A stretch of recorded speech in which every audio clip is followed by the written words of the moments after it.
The dawning of a new era in CSB sports. We're so awesome that even our school wants us. You got to come on here. AllNoiseRadio.com, baby. Bringing you a wide variety of topics in the world of sports.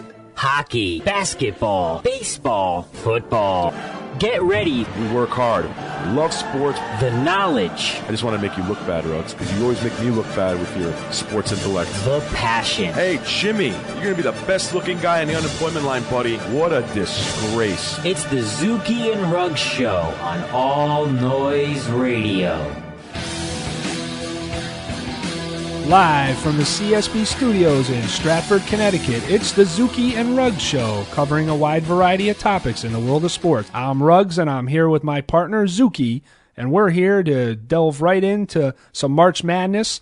But first, we're fresh off our weekend excursion at the Women's NCAA Frozen Four right here locally in Hamden, Connecticut. Zuki and I are going to tell you a little bit about what went on this weekend and an upset champion, Clarkson University. Yeah, the Golden Knights of Clarkson, baby. How's it going, Ruggs? Good, buddy. How you doing? Good, man. Good. We had a good weekend, man. I tell you, good times there in Hamden at Quinnipiac University. Big congratulations to of course, the four teams who made it to the Frozen Four. Absolutely. Great effort put forth by all of them. You know, some of them didn't make it. Wisconsin put up a hell of a fight. Of course, I was stuck in traffic on my way there. Ruggs was giving me updates as I was sitting in rush hour traffic to get to Hamden. Eventually, I got there, and it was 3-2 Wisconsin going into the third, and Minnesota. Yeah, they were playing Minnesota as the top seed. Yeah, Give you a little background. Wisconsin seeded fourth, lost 4 straight times to Minnesota this year, and that ended up making it 5. But they were believing though after 2 periods with a 3-2 lead. Sure were, man. Yeah, Minnesota felt the pressure there, and turned it on. It's so funny. As soon as I swear to God, people, you're gonna think I'm BSing you, but I'm not lying to you. I'm as witness. soon I had a Minnesota hockey jersey on. I bought one about 10 years ago because I had a friend of mine from Minnesota, and I was following the men's team about 10 years ago. It's a cool-looking jersey anyway. The colors are really cool, the maroon and gold. You know? And so I bought one, got one real cheap on eBay. Anyway. And I told him when he walked in, way to stay neutral. Yeah, right. I know. He's walking through Wisconsin parents with his... It's a get out of the way, Badger. It's like, you got any cheddar? I swear, right when I got to my seat, Ruggs can attest to this. Boom. Immediately tied the Minnesota. Game. Like, I didn't even get my ass on the seat. Boom, they tie it. Boom, they put 2 more on there. 5-3 Minnesota. They went on. They advanced to the finals, and then the next game. And I will say, just real quick, I didn't want to cut you off, but that was an awesome goal to break the 3-3 tie. How can I forget? I mean, we'd be remiss not to say. Yes, you're right, Rachel Ruggs. Bona. Who ended junior up from University of Minnesota. Yeah, she scored one of the. I mean, if you can YouTube it, just search Rachel Bona, Bona, not 2 N's. A tremendous goal. I mean, I'm trying to describe it to you guys verbally. But it's just like, to put in. She split 3 defenders, exactly. went back. She went backhand, juked the last defender, then went to the forehand, and then boom, put it in. One of the most incredible goals. I mean, Ruggs has. I've been watching hockey for over 20 years. I've watched Lemieux. I've watched Gretzky, Yzerman, you name them, and I've seen a lot of them live. That is one of the prettiest goals I've ever seen in my life. It was unbelievable. If you can YouTube it, do yourself a favor. If you're a hockey fan, you'll be thoroughly entertained. Great third period by Minnesota. They advanced to the finals in attempts to repeat as national champions. We stayed for three-peat. They were going for the three-peat. Excuse me. Yes, I'm sorry. Then we stayed for the later game. We saw, a couple of teams I wasn't too familiar with at all. Ruggs he saw Clarkson University earlier in the season against Quinnipiac. It was Clarkson against Mercyhurst. I stayed and watched the game. Thoroughly impressed. Clarkson eventually won the game 5-1. Really, I had the rosters with me. Of course, there was a girl there. It was my first game that I've ever seen Clarkson play this season, and right away, Jamie Lee Rattray stood out to me as the best player in the ice that I saw that evening, including both games. She went on her way to help Clarkson beat Mercyhurst 5-1 in impressive fashion. She easily could have had a hat trick. That's how well she played. A couple of assists there, I believe. Yeah. And just a well-balanced team. I was really impressed with. Tough team, too. They really are gritty in the corners. Big. They are physical. They really are. They are gritty, yeah. They battle. They battle along the boards and stuff, and they really are grinders. People who don't know, body checking's not allowed in women's college hockey, it is a penalty, a 2-minute minor penalty, but everything else pretty much goes. Yeah. It's a little, you kind of hear that and you're like, oh, really? You can't even body check. It's going to be awful to watch. No. But everything else pretty much that you can't get away with in the men's game, you can get away with in the women's game. You just can't body check. Guys, I was telling Ruggs this on Friday night. I swear to God. I was like, Ruggs, if this was an NHL game, it'd be a penalty on every shift. I mean, these girls were playing old school hockey. Actually, I think if the very few penalties. You know what team would have really appreciated that? I think the old New Jersey Devils with like Scott Stevens and those guys. That's the kind of hockey those guys used to play. Well said. Except for outside of the checking, of course. But I mean, like the back checking, like the grabbing, the clutching, they still hit. Don't get me wrong. They still throw shots. It's not like they lunge and fly and hit each other. These girls still hit. There were some blows. I mean, including a player from Clarkson, Gagnon, I think her name. Vanessa Gagnon. Gagnon. Yeah, she got laid out towards the end of that game by a senior from Mercyhurst, Chippy. I think, yeah, and Katie was Chippy. And she was Chippy. That's for sure. Chippy. That name had much pun intended for Katie Chippy. Yeah, and so it did get chippy, and then we went on to Sunday. Man, what an exciting game that was between Clarkson and Minnesota. Minnesota got off. They were flying. They looked like they were just completely outclassing Clarkson. They were up 1-0 with 1:23 to go, and then boom, Clarkson gets a goal there, Ruggs, on I believe it was a loose puck there. Yes. Levelier, I forgot her first name, the goalie from Minnesota, wasn't able to control it. Yeah, then before we knew it, it was 2-1, and then of course... Yeah, they scored another goal, 20 seconds left in the first period. Yeah, they scored another one there, and then, it went from being all Minnesota to 2-1 Clarkson.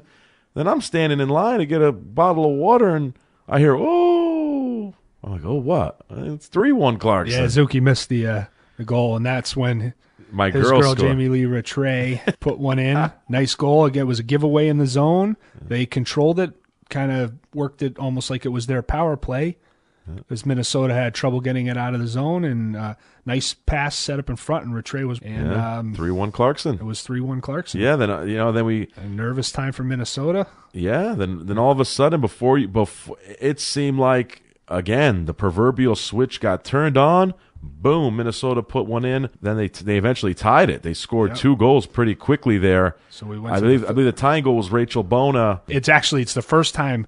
This is another factor why it was such a big upset. It's the first time the CCHA hockey team has not won the women's title. Wow. 2001 was the first year it was contested. This is obviously 2014, Unreal. And only 3 schools have won the Frozen Four until yesterday. Yeah, we were there for some history, and anybody else who was out there, congratulations to you. It was a great time, and it was a near sellout. Close to about 3,600 people there. Yeah, it was a lot of people, and it was great. It was very electric. Then, of course, it's 3-3 going into the third. Tight game. You could see both teams were playing really tight, and all of a sudden, a giveaway, and there's a Rattray again. She kept it going, gets the puck into the zone, and then a beautiful setup by Gagnon. It was Gagnon. Yeah, it was. It was. Exactly. And then Plant really just ripped one. I mean, she planted one into the net. It was a rifle shot from the point. Sure was. And it beat Levelier, whatever, the Minnesota goalie. I'm trying to say her name correctly.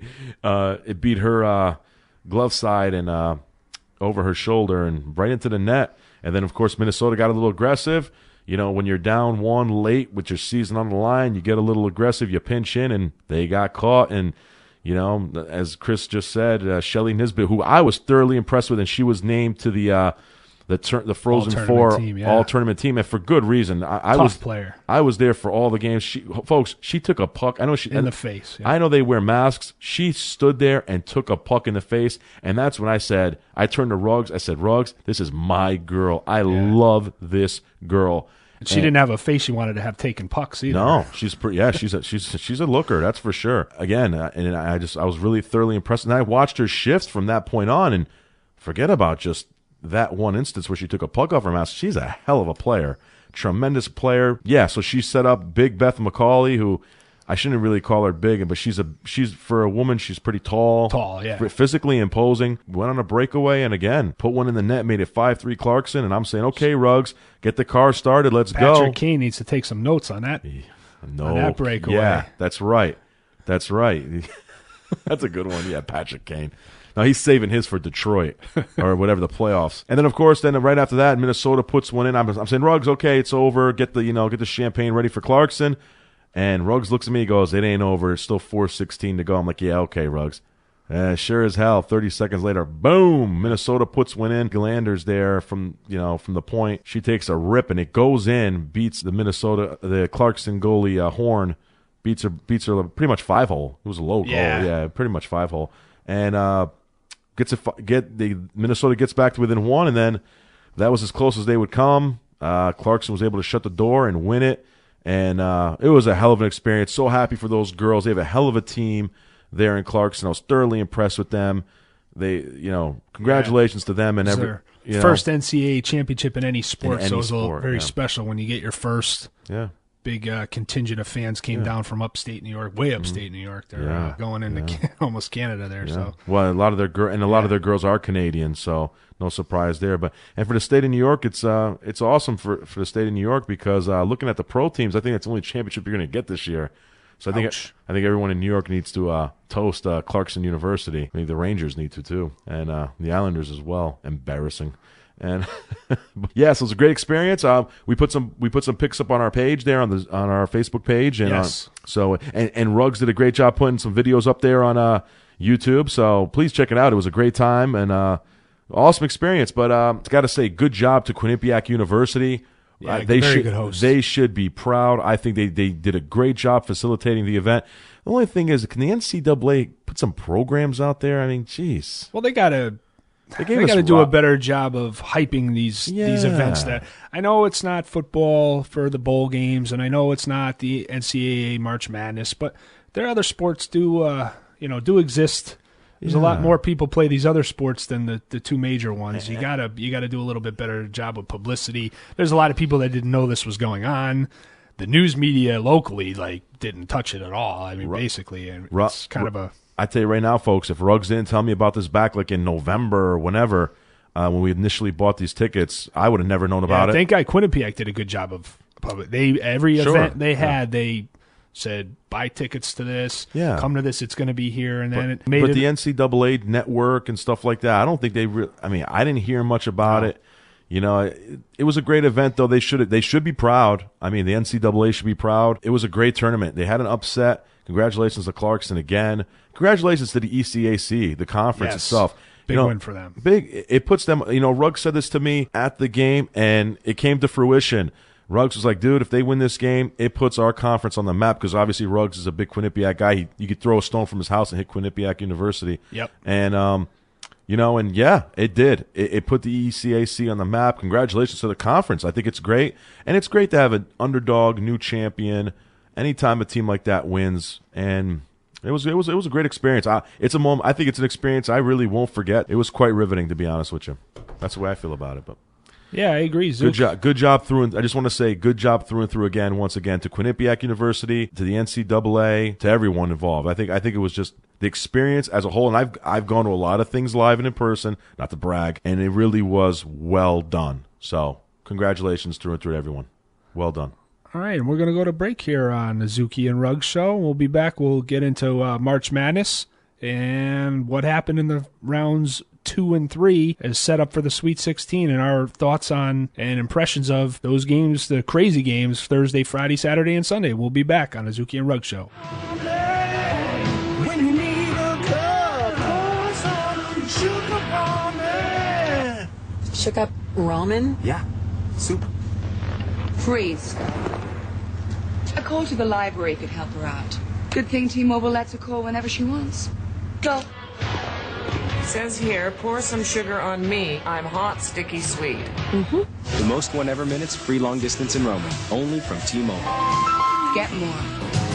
Follow the madness on the Zuki and Ruggs Show. Back on the Zuki and Ruggs Show, talking NCAA tournament. If your bracket's not busted yet, then you must have just filled it out Monday morning after the games are over because, let's face it, everybody's pretty much ready for the scrap heap. But, that's one good thing. Everybody's in the same boat, and probably still alive at your office pool unless you went all the way with Duke or somebody crazy like that. Yeah, no, the brackets have been busted, no doubt about it. That's why Warren Buffett, he put his money where his mouth was. He was like, if you can get this, if you can figure this out, I'll give you $1 billion. He didn't make that money by accident. Yeah, exactly. He could see the writing on the wall there, and There will be no billionaire, thanks to a couple of really inexcusable upsets, if you will. So, yeah, so it looks like he's going to put his money where his mouth is. Unlike your boy Roddy White. Did you hear, real quick, did you hear about what happened with Roddy White? No, you're blindsiding me with this one. I'll give you a quick rundown, Ruggs. Your boy Roddy White. Ruggs is a big Atlanta Falcon fan, in case none of you know. Apparently on Twitter, Roddy White was talking about the NCAA. He was just talking about it.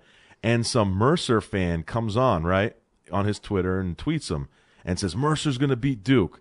And Roddy White apparently responded to him and goes, if Mercer beats Duke, I'll buy you season tickets 50-yard line. Nice. Well, I wish I had said well, it gets better. Mercer, as we all know, beats Duke. And we're going to get to you in a second, Coach K.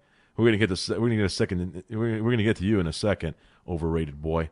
And so everyone, of course, after the game, starts breaking Roddy White's cyber balls. They're like, hey, Roddy, I guess you owe this guy. And so Roddy White starts doing the political backtrack. I guess he's been watching some C-SPAN, your boy Roddy White.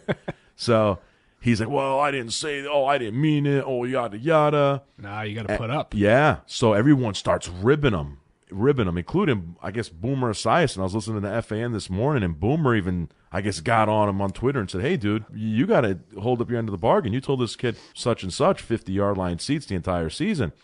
So then finally what he agreed to was like, well, I'll buy you tickets for when we play the Bears 50-yard line at the Georgia Dome. And I guess the kid was like, okay, fine, I'll take it. One game, free tickets, 50-yard line, whatever, dude, fine. But everyone's still breaking his chops. Like you said, the entire season. You said season tickets. So I guess Roddy White's having a hard time with his followers there. But hey, that's why you got to put your money where your mouth is. But so I just wanted to throw that out there about Roddy White. So I wasn't that shocked by that game either. So I would not have, if I was Roddy White, I would. Yeah. I don't think Roddy White follows basketball closely enough. No, because anybody who watched Mercer play and watched Florida Gulf Coast last year, and that Mercer beat the Florida Gulf Coast team this year, would not have been that confident. And apparently he doesn't, because he didn't even know the Mercer was called the Bears because the kid's name was something Bears. Yeah. And I think he thought that the kid was a Chicago Bears fan.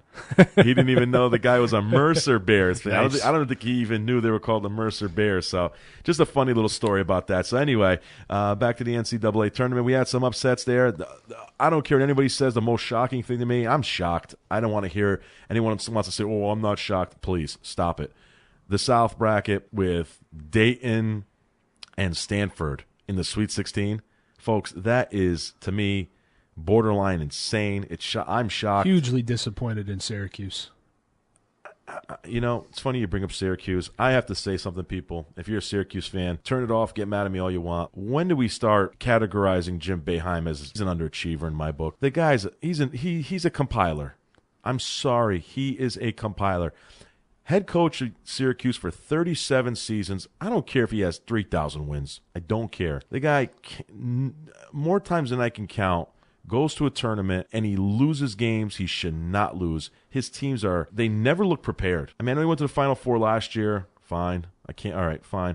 He has years where he sprinkles in Final Fours and stuff like that, oftentimes when he's in a weak bracket. But it just seems as though every year this guy is just losing in the tournament. They were 25-0 this year. I mean, and then the team just faded down the stretch, and you're thinking, oh, Syracuse will turn on the light switch, yeah. I did, and they were served up the Buffalo bracket. I mean, home games. And you lose to Dayton? And Dayton's not a bad team, but they're not a great team. They should not have beaten Syracuse. They should not lose to Dayton. Yeah, I mean, I picked Dayton to beat Ohio State, and thanks to a last-second layup, I was proved to be a genius on that one. No, let's ignore the other 10 losses I have. So, I got a lot of respect for Dayton. Again, I picked them to beat Ohio State, as a lot of people did. But, they should not have lost to Dayton. Come on, Dayton? Really, Jim Boeheim? Great coaches don't lose games like that. They just did not look prepared. When you're a great coach, and you have tons of McDonald's All-Americans every year, you got to find a way to win that game. There's also a certain aura, a je ne sais quoi about you.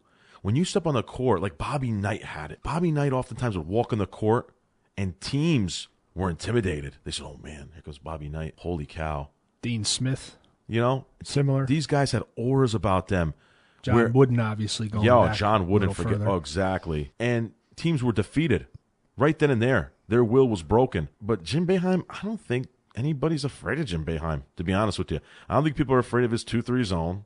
I don't think people are afraid of anything. I mean, I'm sorry. I just think the guy is a compiler. If it wasn't for Carmelo Anthony, the guy would be a ringless compiler. Sorry. I'm going to say it, and I mean it. Listen, I respect Jim Boeheim. The guy's got 948 wins. He's got a court named after him. You know, he's a great recruiter. He's very competitive. His accomplishments are unreal. I mean, to do what he's done consistently for 37 years. The only time Syracuse has missed the tournament was in 1993 when they were banned. It's remarkable. I mean, his regular season record is remarkable. All of that stuff. I mean, you know, but when it comes to winning championships and when it comes to tournament play, I'm sorry, he just leaves more to be desired. I'm sorry. I mean, one championship in 37 years doesn't impress me. I'm sorry. I mean, and you people want to kill Peyton Manning. You guys want to kill everybody else, but Jim Boeheim's this great, great coach. One title in 4 decades. Folks, he's been coaching at Syracuse longer than I've been alive, people. Alive. I'm 33, okay? Are you kidding me? One title. And by the way, it was in a weak NCAA that year. Sorry. I'm going to minimize it. Sorry. The NCAA was completely weak in 2003. Go look it up. Carmelo Anthony was the best player in the league by leaps and bounds. It wasn't even close. Just look at the NBA draft. You had a high school LeBron James and Darko Milicic. And they didn't even they didn't even win the Big East that year. Yeah. So don't give me this, oh, he's such a great coach. No. They've never had a team. The best team that I feel Syracuse ever had was probably the year they lost to Indiana. Keith Smart beat the shot 87. Yes. And I feel like they should have won that game, and that's one that he'll always, you know, it's probably still sticking with him to this day because I thought they were the more talented team. Yes.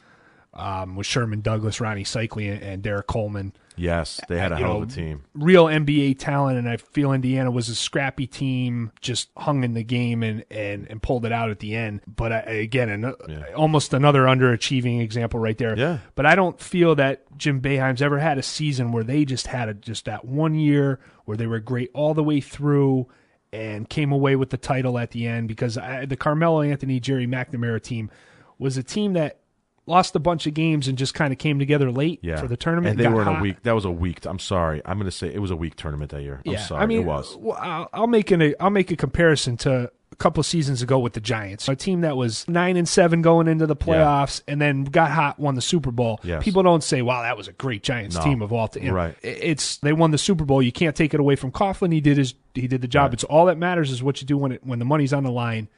And that's what they did, and that's kind of what Syracuse did that season. So I'm not going to take the title away from them, but I'm still waiting for that one.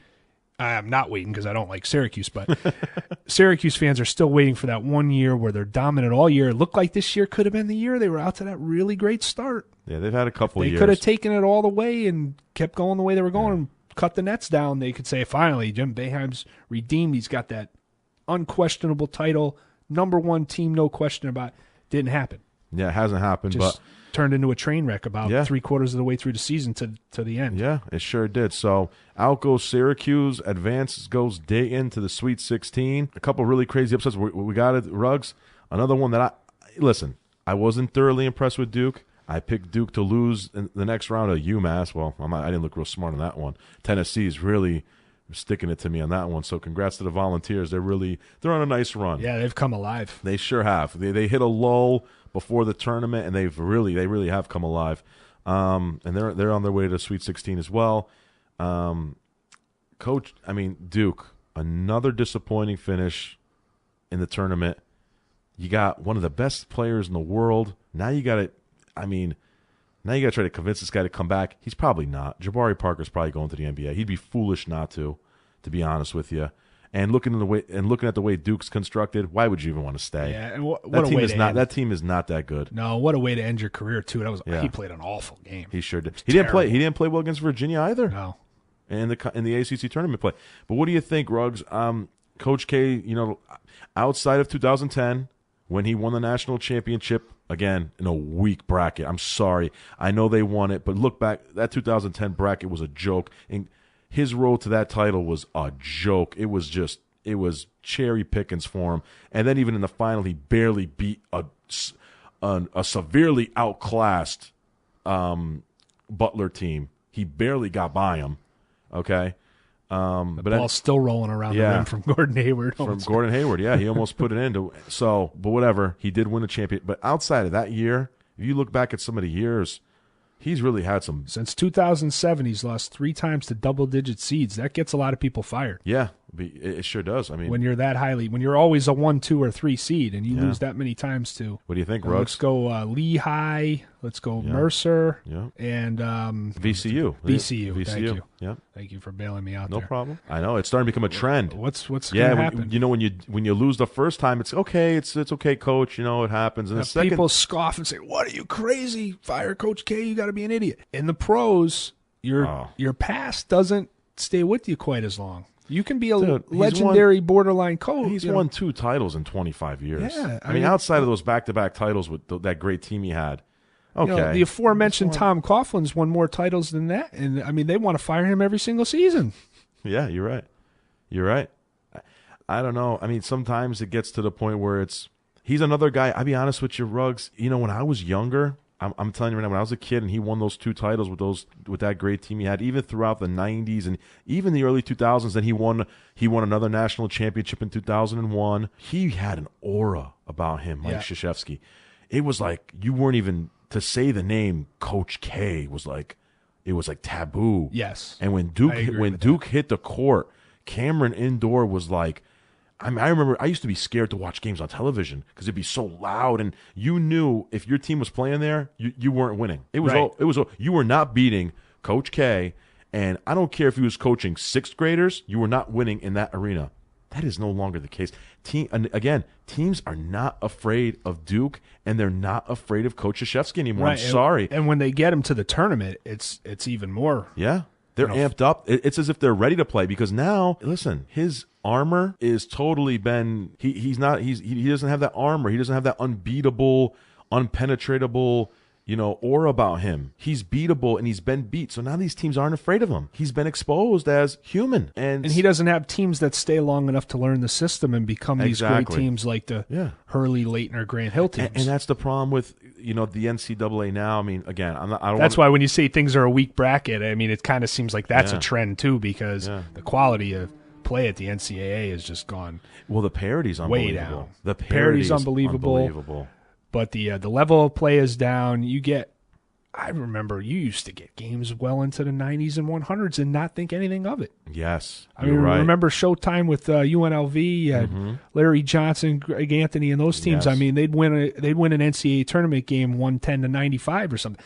You don't see teams get it. I mean, if you get some teams, they don't make the 60s. No, you're right. You're right. These games are 58-55, and that's not uncommon. It's pretty. It's just the way things have gone, and it's unfortunate and sad in many ways. And you have it's more difficult to see those great teams now that you used to be able to see, kind of legendary teams like the Duke, right. The early 90s Duke. The Fab Five teams like that. You're right about that. Absolutely, but. And it looks like, bye-bye, Coach K. Goodbye to Duke. Can't say it breaks my heart, to be honest with you. Good riddance, Pretty sweet to see Coach K and Boeheim gone and UConn still advancing, baby. Woohoo! They did. Go Huskies. Very nice. And an old Big East matchup against Jay Wright and the Villanova Wildcats there. Pretty good game. But, as I thought, UConn was my pick. That's actually one bracket I actually got perfect. The East bracket. Let me look at that real quick. Pass it over to me, Ruggies. Which I think is a great thing right there. You got regionals at Madison Square Garden. Yeah, sure do, man. Yeah. Friday night they're going to kick off with. Yeah, I got that Sweet 16 on there. My South bracket is just I got Florida UCLA, but as you did. But yeah, we had Syracuse, Kansas. What a joke. Looking at here, Ruggs had Oklahoma going to Sweet 16. I had Oklahoma. I got that one right. I got Arizona, San Diego State right. I didn't, I actually, Oklahoma, what's funny? I picked Gonzaga on the show last week, Ruggs, and I went up when I did the Warren Buffett bracket. You changed my mind. I picked Okie State, and I lost that one. I apologize. No, don't apologize. It doesn't matter. It doesn't matter because I had BYU, so against Oregon. That might. The Sooner State did not perform very well in the tournament. Did not. Oklahoma really did not. I wasn't really happy about Oklahoma. I mean, that was an inexcusable loss to lose. You don't lose that game. And I got to say, NC State, nice job. You guys almost, pulled it off, but You can't lose that game to St. Louis either. That's a choke job. That game, you dominate the game. You're up by 10 with a few minutes to go. You can't lose that game. Inexcusable. Got to also give it up. Big ups. I know they lost. Ruggs got this one right. I got it wrong. Got to give it up to the previously undefeated, but now defeated and bounced out number 1 seed Wichita State. Looked good for the Shockers. I thought they had enough to get by Kentucky. I didn't like them against Louisville, but I thought they had enough to get by Kentucky. Looked good at the half. We were actually at the hockey game, me and Ruggs, and I showed him the scores. Ooh, the Shockers are up by 9. I swear, as soon as I showed him the score, Kentucky made a run. Kentucky made a run as soon as I showed him the score, and it was a battle. And the Kentucky Wildcats are moving on, and we're gonna have the Kentucky battle, which I'm actually looking forward to. But it would have been nice. I will say this on a side note: it would have been nice, even though record-wise and seed-wise they were the favorite, Wichita State. But let's be honest, in stature, they pale in comparison. It would have been nice to see Wichita State at least beat the big boy, to beat, Adolph Rupp and Rick. Sure, I was rooting for I would have loved Wichita to have seen State them to beat Kentucky. And then whatever happened, and I would have cheered for them against Louisville too, to be honest with you. I would have rallied behind Wichita State to really go to the Final Four. But unfortunately for them, their run ended. But they need not hang their heads in shame. They put forth a great effort, and they justified their number 1 seed. I know they lost to an 8. You're saying, what, they lost to an 8? How can you say they did? No, they were overmatched. That Kentucky team is really talented, and they put forth the hell of an effort. Who do the other 1 seeds have to play in their second round? Not Kentucky. Exactly. Arizona got Gonzaga. Florida got Virginia Pitt. got Memphis, and Florida got Pitt. Come on. Yeah. Anybody's going to take. Wichita State would have won any of those games. Any of those games. Wichita State would have won all those games. Yes, they would have. So, great effort by them as well. But, just a couple really, got to say. Oh, Ruggs, what happened? Ruggs, I got a little lost in the shuffle, Ruggs. Real quick, touch on that North Carolina game last night. That was kind of a wild thing. Touch on that, Ruggs, with North Carolina and Iowa State. Yeah, what happened was the game's tied, and DeAndre Kane dribbles the ball, takes it, length of the court, and lays it in with 1.6 seconds to go. Wow. To break the heart of Roy Williams, who was another guy on the list of of disappointments. He was really bad at Kansas. He righted the ship, winning the 2 national championships in North Carolina. But Kansas, he was a perennial choke artist in that tournament. He was amazing. And of course, 2003, his team was, in my opinion, was the much better team against Syracuse in the final. And of course, they lost to Jim Boeheim's Syracuse Orange there with Carmelo Anthony there. So anyway, so much so that he cursed, I remember, on air. Remember that? After the game? He got so frustrated that he said, he cursed on air. And I was like, wow, well, you have no one to blame but yourself, Roy. Yeah, DeAndre Kane laid it in with 1.6 seconds to go. Marcus Page gets the inbound pass. Now, Carolina could have done, what they probably should have done is immediately call the timeout instead of inbounding the ball first. And I think Marcus Page, who got the ball, maybe watching a little too much NBA, try to advance it to half court and call a timeout. Not with 1.6. Not with 1.6 seconds. But the clock operator, who was conveniently playing along there, didn't start the clock until Marcus Page got to half court, and then quickly ran it down to about 0.3, and then obviously it ran out. But tried to stop it. So the refs came over to the table to actually see how much time should be on the clock, and I think they were going to put a little time on there initially because they realized that it didn't take 1.6 seconds for him to get there once they saw the clock start running. But what they failed to account for is the fact that it never had started on the inbound. So when they watched the replay a few times, it looked like they knew right away what happened, but they were... When you have to break bad news to somebody, and you got Roy Williams standing right next to one shoulder, and you got Hoiberg on the other shoulder, obviously it wouldn't have been a big deal to break the news to Hoiberg. He was waiting for the confirmation there, but Roy Williams, somebody had to tell him, actually after further review, the game's over, go home. Yeah, and that's what ended up happening. And Roy Williams, he knew what was going on. He didn't put up much of a protest. He said, okay, shook Hoiberg's hand, and the game was over. But, these we talked about it a little before we came on tonight. Teams panic in these situations. Oh, yeah. The pressure. It's the pressure, man. It gets to you. Oh, yeah. Yep. Not thinking there, not calling the timeout out of bounds to set something up. You get 2 choices. You call the timeout, and you try to set up a Grant Hill to Leitner kind of play, Scott Burrell to Tate George, whatever play you want to draw up out of the years past, and make some kind of play with the 1.6 seconds, or you inbound it to, in this case, Page, you take a dribble or two and you heave it and try to pull off a miracle from 3.5 to 3/4 court and win the game with a bomb three. You can't do what they did and just dribble it down the sideline and let the clock run out. I mean, you got to at least take a heave. Iowa State's the better team. Yeah. If they had Yang, I think they win by even more. North Carolina has tons of talent. They always do, but they're not the cohesive team that Iowa State is. Hoiberg's done a great job. I mean, talk about coaches that fly under the radar. Yep. Done a great job in these few years that he's been at the helm, and they march into that Madison Square Garden, New York regional for a date with UConn, and that's a loaded regional right there. Yeah, it's an awesome Izzo, region. Yep. And going against Virginia with his Michigan State team, and you got UConn and Iowa State. Yeah. I mean, that's a heavyweight. It's going to be bracket. It's a great bracket, Ruggs, no doubt about it. Looking forward to it. We got to take a break here. After the break, we're going to go right into our Sweet 16 and Elite 8 picks on All Noise Radio. All Noise Radio. Shut up! Shut up! Shut up! The noise you can't ignore.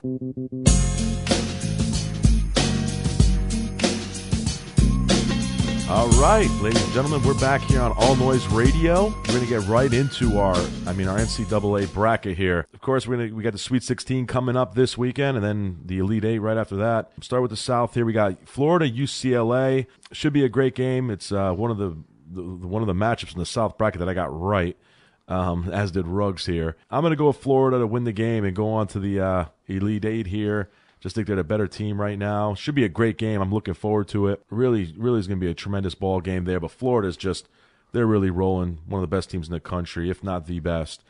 So they should be moving on to the Elite 8, no doubt about it. Then we got, again, we touched on it earlier, a big shock to me, as it is probably to everybody. We got Dayton playing Stanford. Stanford's a team I had out in the first round. I was not impressed with Stanford at all headed into the tournament. They're very borderline of making the tournament. Yeah. I mean, they were so was Dayton, but yeah. I thought Dayton was more of a safe bet than Stanford. A better pick to make the. Yes. I thought the selection committee did a good job putting them in and did an iffy job putting Stanford in. Good point, Ruggs. I agree wholeheartedly, man. Stanford really did show me nothing in the Pac-12 tournament at all. I was not impressed with them at all, but nevertheless, they're in the Sweet 16 to face Dayton. I'm going to go with Dayton here. It's a toss-up game. You're talking about an 11-10. I mean, I think they're pretty evenly matched. But I like what I'm seeing from Dayton right now. They got Cinderella written all over them. So I got Dayton going to the Elite 8 unbelievably. And that'll set up Florida versus Dayton in the Elite 8 there for the South. Then I'll just kick right over to the East. This is actually a bracket that I got perfect, amazingly enough. So maybe I can get $250 million from Mr. Buffett instead of $1 billion. Virginia, Michigan State. Last week, if you listened to the show, I said this is a game I was looking forward to. It's a game I was hoping for, and it's a game I don't care if Kate Upton comes to my door. She's going to have to go for a mani-pedi. I'm watching this one. It's going to be a hell of a game. I'm going to go with the Spartans of Michigan State. I know Virginia's defense, which I thoroughly love their defense, but Michigan State is just so well balanced right now. And that Adrian Payne, I mean, he is if he's not going to be a lottery pick, I don't know what the hell anybody's watching. Adrian Payne is really just putting himself on the map there. Yeah, if Jabari Parker's stock's going down with his performances, Payne's is going way up. Yeah, Adrian Payne is I'm so impressed by him. And, of course, Tom Izzo, arguably the best coach in the NCAA. Guy's just an amazing coach. The thing that amazes me about Izzo is me and Ruggs were talking about. Here's a guy who really doesn't have a lot of pros. If you look throughout the history of, Tom Izzo, give me the one pro he's had at Michigan State. I mean, I can't think of one. I really can't. I mean, a good pro, not a borderline pro. I mean, a really good pro. He really hasn't had one. So he's just an amazing college coach. Unbelievable. Like I said, I think he's the best right now. I mean, I think he's just the best coach in the country, to be honest with you. But nevertheless, it's another discussion for another time. I'm going to go with the Spartans of Michigan State to move on to the Elite 8. And then I got Iowa State, UConn. Going to be a great game. Congrats to Kevin Ollie, doing a hell of a job there. Shabazz Napier's doing very well. Another guy who's helping his NBA stock. UConn's done a hell of a job here. The last couple of years they were disappointing, coming off the sanctions and stuff, not being able to compete in the tournament last year. really borderline disgraceful to a lot of UConn alum, including my partner here to my right, who's a UConn alum who was, it's pretty embarrassing when your alum gets in disciplinary actions there with the NCAA. But Kevin Ollie has done a nice job stepping in there, filling the shoes of Coach Calhoun. Really nice job by Coach Calhoun picking Ollie to be his heir apparent. He even does that right, Coach Calhoun. Great job by UConn, making us proud. Unfortunately, I'm going to go with Iowa State to win this game. I like what I'm seeing from Iowa State. I just think they're too big. I think they're just too physical. I really think they're going to be able to establish the post and really, kind of give UConn trouble there. But then again, every time I pick against UConn usually wins in the Elite Eight and Sweet 16. So I'm going to go with Iowa State. God, I hope I'm wrong. I have no pride on this one. Go UConn, go Huskies. But unfortunately, I think the ride ends and Iowa State's going to pull this off. I'm going to kick right over to the West really quickly. We got Arizona, San Diego State. That's one I got right, actually, amazingly enough. I'm doing pretty good here. These brackets, my Sweet 16 bracket looks pretty good, Ruggs. It's just everything before that's not so great. Should be a great game. I'm going to go with the Wildcats, Arizona, though. San Diego State's got a hell of a team. I like what Steve Fisher's done there again this season. But I just think Arizona's too much. They're just too damn good. So I'm going to go with the Wildcats, Arizona, there to knock off San Diego State to advance to the Elite Eight. And then we got Baylor, who I actually did pick to go to the Elite Eight right out of the get-go. I like what I'm seeing from Baylor, man. I really like the way they were playing headed into the tournament. I was really impressed with them. And, and they haven't let me down, actually. They're the one team that hasn't disappointed me. They're going to be playing Wisconsin. Got to give it to my partner, Ruggs, here. Last week, big props to him. He called it right on the money. This is why he's my partner. This is why I love him. The guy knows what he's talking about. We got substance on this show. We don't just rah-rah and talk about girls in bikinis, and we don't yell at people and call you stupid, okay? We just talk sports, and we do it with authenticity. We do it with knowledge. We do it with substance. My partner right here to my right last week said it.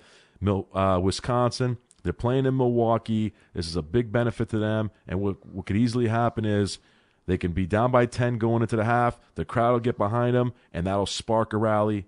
Exactly what happened. They were down by 12. Crowd got behind them, sparked a rally. Wisconsin never looked back on their way to the Sweet 16. Partner, good job.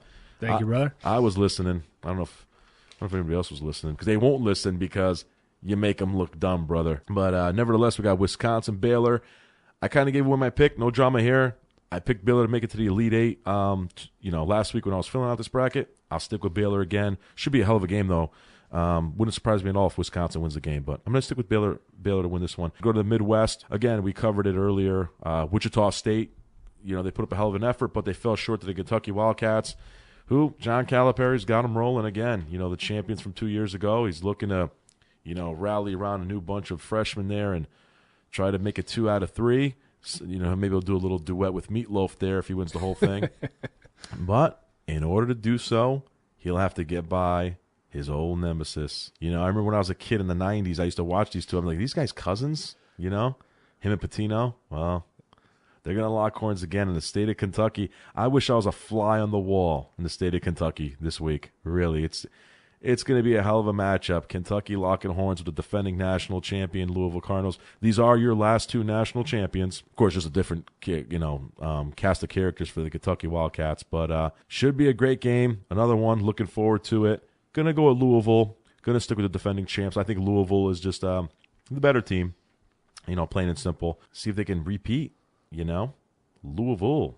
Rick Pitino. Let me get another tattoo. Then this is where things got dicey. Again, we touched on Coach K and Duke, but unbelievably enough, Tennessee. I did not see Tennessee making it to the Sweet 16, but they're here and they're players. They're ready to play. They're going to play a Michigan Wolverine team. They're not overly impressive. When you watch Michigan, they don't blow you away. They're a 2 seed, but you don't get that feeling from Michigan. They're always on the cutting edge. You're like, oh, is this the game Michigan doesn't show up? Is this the game where the shots don't fall, for Michigan? So this is a tricky game. It's really one that's got the wheels turning for me, and I'm going to do it. I'm going to go with Tennessee right now. I'm going with the Volunteers to win this game. There's got to be an upset here. And Michigan, every time I watch them, I'm one of those skeptics on Michigan, Ruggs. I just look at them, I'm like, I just don't know. I don't like what I see. That's my Elite Eight. I got Florida, I got Dayton, and then I'll just go right into it, Ruggs. I'll just wrap it up and go right to my Final Four, Ruggs, and I'll kick it back to you.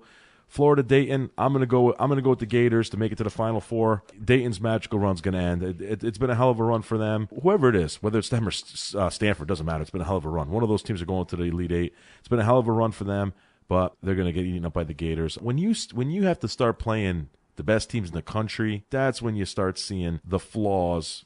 That's when you start seeing why a team like Florida is ranked number 1 and a team like Stanford and a team like Dayton are ranked where they're ranked. Billy Donovan, another guy. We were having a discussion, me and Ruggs off the air, about if we were starting a team right now, building a team from scratch, who would you want to be your coach? Ruggs picked Jay Wright. Love it. Jay Wright's a tremendous coach. I'm going with Billy Donovan. Again, they're both great coaches. Billy Donovan's just been amazing. 2-time champion already. On his way to his third, and guy's not even 50. Is he even 50 yet? He's so young. No, we both just to so people don't scream at their sets, we both said if Izzo wasn't available, because we love Izzo. Oh, yeah. Yeah, we just want to make sure. Izzo. But we're talking about younger coaches that. Yeah.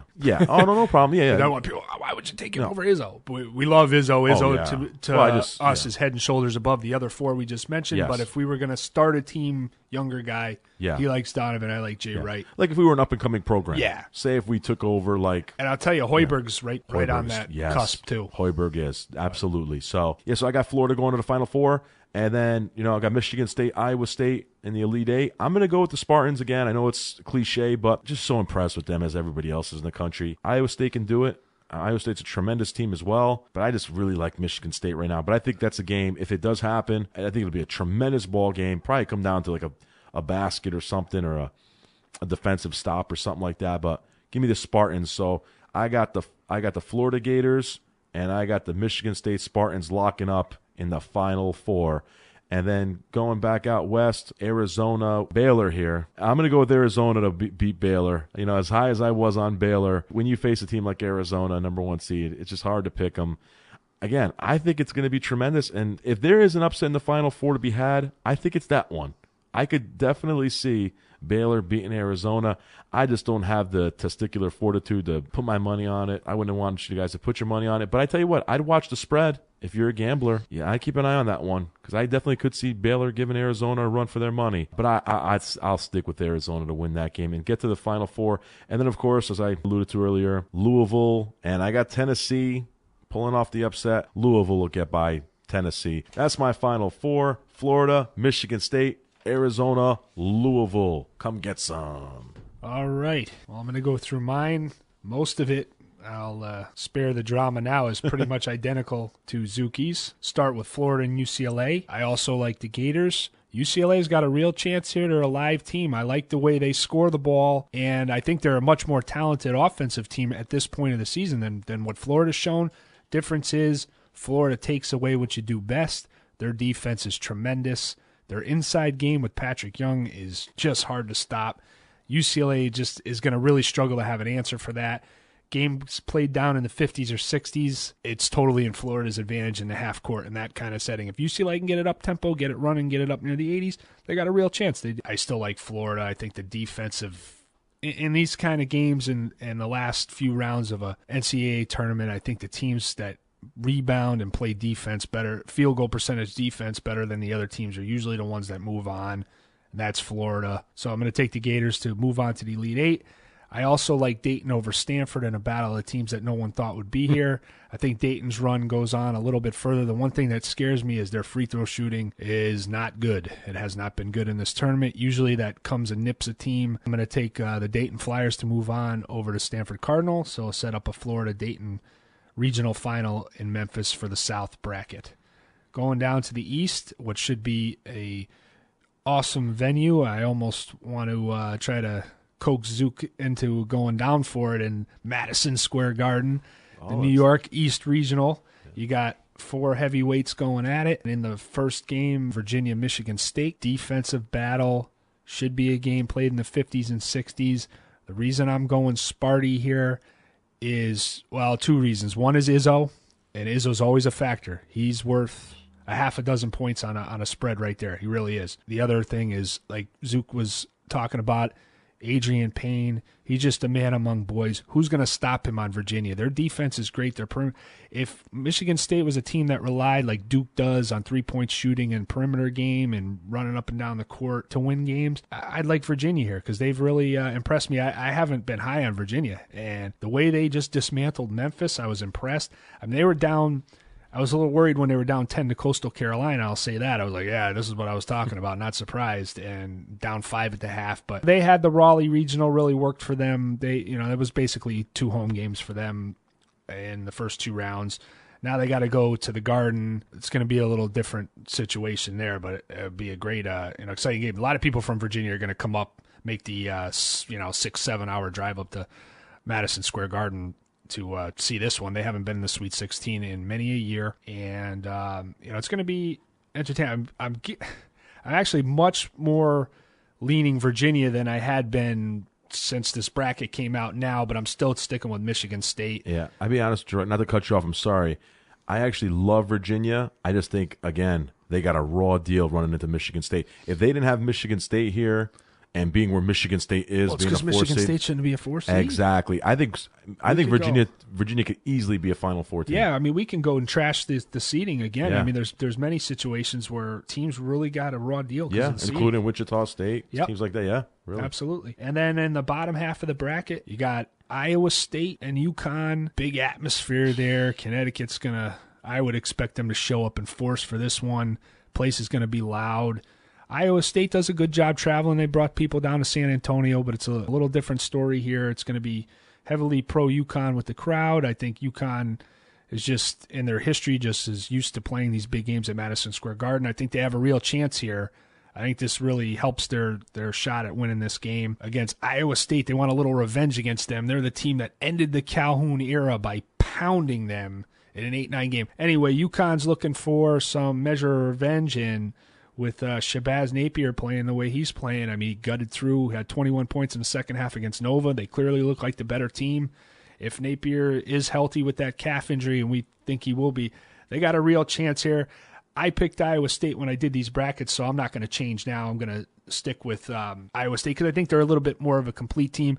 UConn needs to hit the right night. They need to be on that night. If they are, I think they'll pull the upset. But you got to take what you think is going to happen more times than not. And 2 out of every 3 times, I think, if they played, especially on a neutral site like they are, I think Iowa State is a little bit deeper and more complete of a team. UConn has enough talent to hang with them, and the Niang injury is big. They missed him in that North Carolina game. I think they beat North Carolina a little more handily if they had him. That does take away some of their inside advantage, and Brima and these guys continue to improve. Daniels, their interior play has picked up a lot, and UConn's kind of closing that gap in that interior matchup, and I like their guard play to be able to hang with DeAndre Kane and those guys from the Cyclone Nation there. It's another game just like the one before where, starting to lean toward Connecticut now, but I'm going to stay and pick Iowa State and think it'll set up the Michigan State, Iowa State Elite 8 game going to the West out in Anaheim. Arizona really hasn't had to do much traveling. They go from San Diego, take a little puddle jumper over to Anaheim. And actually, you drive that if you want to stick through the traffic. But they're going to take on San Diego State, who obviously also is not going very far. This is going to be a fun atmosphere in this game. It's going to be a lively crowd for this game. It'll be up. It's a battle of styles. It's the athletes and up and down tempo of Arizona. It's the physically imposing athletes of San Diego State and their rebounding and defense. This game's a borderline toss-up, really. San Diego State's had a really impressive season, and Steve Fisher does a great job. I'm going to go with Arizona here, though. I like the way they shoot the ball better. And to me, in these kind of games, when you can't fill it up from outside, and San Diego State really struggles with that. They almost lost to New Mexico State because they could not hit a shot late in the game. They just could not stop the run New Mexico State put on them. They were lucky to pull it out in overtime. They don't hit enough shots. Arizona, in these kind of tournament games, if you can hit especially from 3, that's just such an equalizer, such a difference maker, put you over the top. I'm going to take Arizona. Bottom half of the bracket, I also like Baylor to beat Wisconsin. I'm not high on Wisconsin at all. I thought actually was a little higher on Creighton than I should have been. I thought Creighton would be the team here to knock Wisconsin out. They don't have that home Milwaukee cooking, no bratwurst going on here on a neutral site, and they have to play a Baylor team that's red hot. Baylor, to me, is going to just run all over, like Oregon did in the first half, but I think they're going to be able to, they're not going to have that surge coming back at them, and I like Baylor to march on over Wisconsin and face Arizona in the Elite Eight, the regional final there in the West. And quickly we go down to the Midwest bracket, and that Kentucky-Louisville game, like Zook said, fly on the wall. You're going to go to the barber shops in Kentucky whether you need a haircut or not because you want to get involved in that smack talk. It's going to be great. Patino, Calipari, there's athletes all over the place. I'm going to go Louisville, even though Kentucky did beat them in Rupp early in the regular season. Louisville, more cohesion, team that's been together, has the defending champions, got a couple key cogs, Luke Hancock and company from that team that are still on there. Kentucky, to me, just kind of restacks the deck, reshuffles, throws a new team out there. It's tough when it gets tight and close late. They were able to do it against Wichita State, but you got a real seasoned veteran coach in Patino and knows all the ins and outs and tricks and the trade and everything to do in these situations. And to me, Louisville, better defensive club than Kentucky is. I think they'll be able to ratchet down and make the big stop when they need it. I'm going to pick Louisville to march on to the Elite Eight. And I also am not high on Michigan. Boehlein's kind of guy, like you said, he's not impressive. He just kind of grinds it out, gets it done. Same way when he was at West Virginia. Good coach, and he's gotten a lot out of this Michigan team that's not tremendously talented. I do like Glenn Robinson III. I think he's a good all-around player. Pro prospects, a lot of people vary on what they think he's going to do at the next level. A little different body type than his dad. Plays a little different style of game. But I think in this game, he's going to have to be huge for them to beat Tennessee, who's just flying all over the place now. I like Tennessee to march on and play Louisville. Then breaking it down, we'll go back to the South for the regional final. I like Florida to end Dayton's run. And I think it'll be a really close, exciting game again. Dayton plays that kind of game. They play great defense. They rebound the basketball. I think the free throw shooting is going to kill them. I think it's going to come down to where they need to knock some free throws in to stay in the game, and shooting 55% as a team is not going to get it done. Florida marches on because of that, because Florida does a pretty good job of shooting free throws themselves. You've seen in this tournament, free throws have been huge. UConn's still around because free throw shooting carried them against St. Joe's. St. Joe, you're right, Ruggs. And free throws. And it put Villanova away. Free throws are huge. Ask John Calipari and that Memphis team. Oh, yeah, in 2008 against Kansas. The only difference Gotta in that make game. those free throws, man. And go down to the East. I think Michigan State, Iowa State, heavyweight matchup. It's as good as any national semifinal could be. You get it in the regional final perhaps here. I'm going to take Michigan State and Izzo in a battle of two great coaches, one seasoned veteran, all-time great against a up-and-coming rising star in Fred Hoiberg. I'll give Michigan State the edge. I think if they miss Niang, it's going to be in this game when you got Payne on the other side. Michigan State's got everybody on all cylinders back and ready to play now. Iowa State, who's a little bit injured, a little bit tired, a little bit worn down from the rigors of this late season, and without one of their key players, starters, that's an edge you don't want to give up to a team like Michigan State, and a coach like Tom Izzo can really exploit it on you because he's going to diagram that and take you apart. I'll go Michigan State. Arizona, I'm going to take them over Baylor because two athletic great teams do the same thing very well. Arizona's just a little bit better at it. I don't think Baylor does enough to counteract what Arizona does. I think it'll be a high-scoring game, shootout, fun game to watch. And in the Midwest, you got Louisville and Tennessee. Tennessee, they're very, very dangerous. If there's a shocker to be had here, in my opinion, it could be this one, but I'm going to stick with Louisville. I just think teams that have that experience and have that ability defensive and have that coaching edge, it's tough to counteract all those variables and all those edges. I'm going to take Louisville to advance to the Final Four. So my Final Four is the same as Zuki's: Florida, Michigan State in one half, Arizona, Louisville in the other half. And stay tuned because next week we'll go down and dirty at it and we'll pick these games if they happen. Or we may be talking about Tennessee versus Baylor Dayton. and Tennessee and Dayton against UConn and the other Final Four game. And Ruggs, I'd be honest with you. Well said, brother. This is why you're the best in the business at this. This is why you deserve to be on ESPN next to all those guys. You broke down each and one of these games beautifully. You broke down these teams eloquently. Nice job, brother. The only thing I know about this tournament, Ruggs, is that you never know. That's all I'll tell you right now. That's what makes it so fun. It's been great. That's all the time we have here on the Zuki and Ruggs Show.